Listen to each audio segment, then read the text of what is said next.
Bonsoir, merci Monsieur le maire, cher Arnaud. Bonsoir à toutes et à tous, chers collègues. La délibération cadre de partenariat avec l'Université de Lille autour du Jardin des Plantes et de son projet scientifique est l'occasion de vous dire quelques mots sur la métamorphose du Jardin des Plantes, l'un des plus vastes espaces de nature de la ville de Lille, d'une superficie de 11 hectares. Cette métamorphose que les Lillois ont pu découvrir lors de la récente édition de Lille au Jardin est le fruit d'un travail que nous avons intensifié dès le début de ce mandat et qui s'inscrit dans la lignée de l'engagement de notre ville depuis plus de 20 ans autour de Martine Aubry dans la préservation de la biodiversité. On ne compte plus les distinctions nationales et internationales qui témoignent de notre mobilisation sur ce sujet.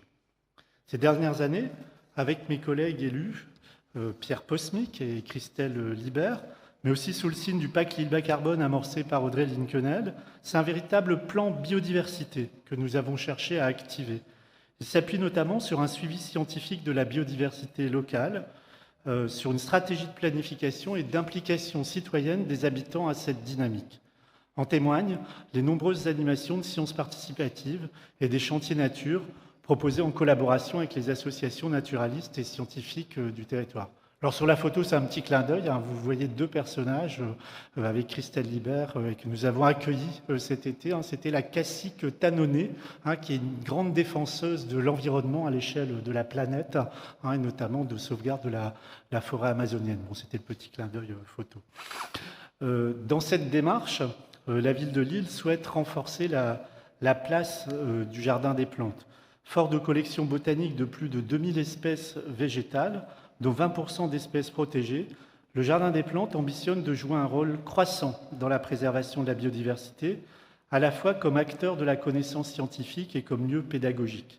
À cette fin, j'avais l'occasion de vous l'indiquer, la ville de Lille a engagé son processus de labellisation Jardin botanique de France. Le Jardin des Plantes s'est ainsi entouré d'un comité scientifique qui conseille ses équipes dans l'élaboration d'un projet de le fil conducteur et la découverte de l'extraordinaire monde vivant. Passer à l'image suivante. Voilà. Donc la métamorphose des bassins est une première étape emblématique de cette transformation du Jardin des Plantes. Cette rénovation et remise en eau des bassins constitue en effet un élément structurant dans la transformation que nous avons engagée. Conçue dans une logique de restauration patrimoniale et écologique, respectueuse de la ressource en eau, elle vise à exposer une gamme complète des végétations présentes le long de la Deule, au travers de 7 milieux aquatiques différents.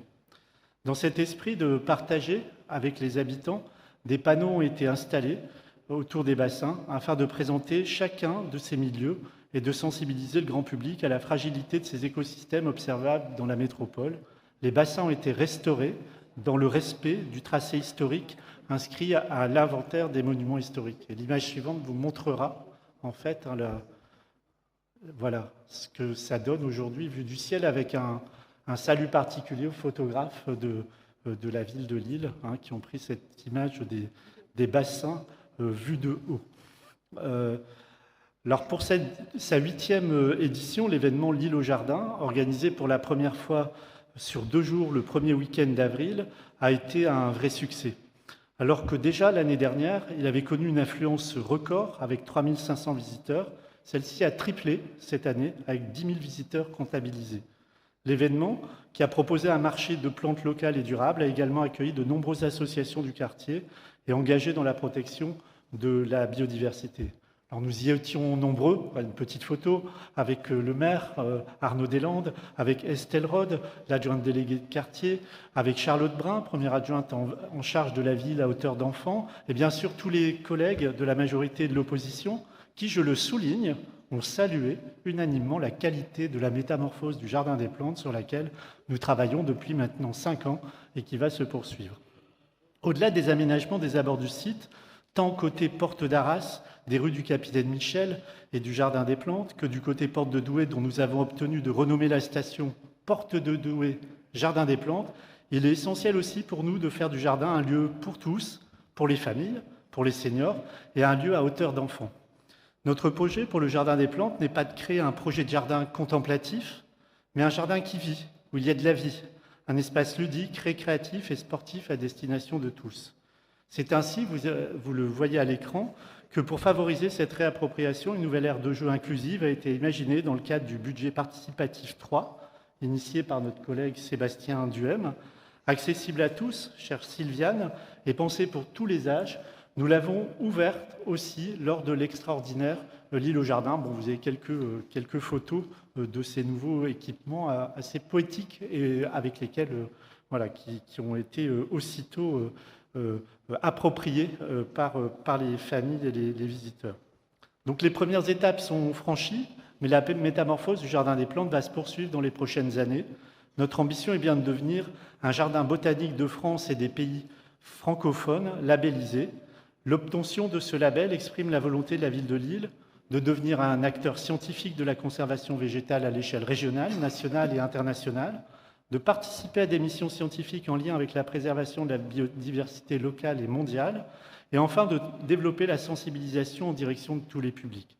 De la même façon que nous nous sommes appuyés sur le Conservatoire national botanique de Bailleul pour composer les milieux de flore aquatique dans les bassins rénovés, le partenariat avec l'Université de Lille et son laboratoire Évolution, Écologie et Paléontologie va nous permettre deux choses. D'une part, de bénéficier d'une expertise scientifique pour la consolidation et la réalisation des futures collections botaniques du Jardin des Plantes.